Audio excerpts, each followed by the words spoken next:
In today's video, I'm going to teach you how to export all transactions from QuickBooks Online. Exporting your data is really useful if you want to do deeper analysis in Excel, share information with your accountant, or simply keep your own backup.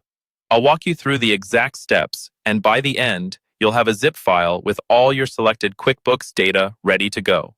First, sign into your QuickBooks Online account and look toward the very top right corner of the screen.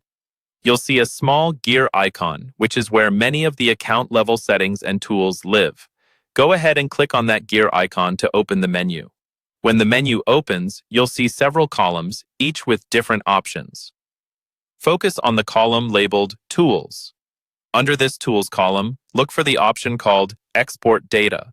Click on Export Data to open the Export Settings page.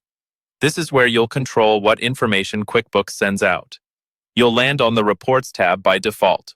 Here, one of the most important choices you'll make is the date range. If you want to export all transactions, change the date range to cover the full period you care about.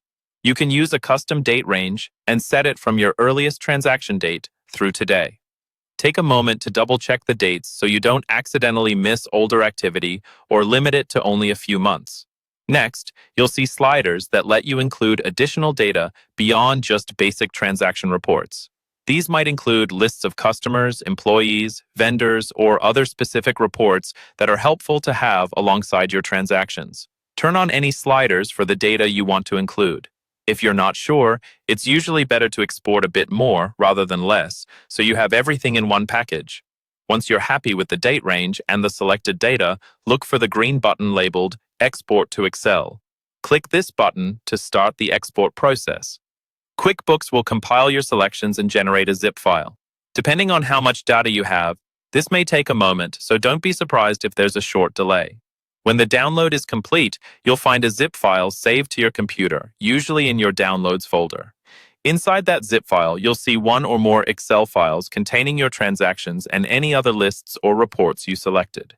You can now open these in Excel, save them to cloud storage, or share them with your team or accountant as needed.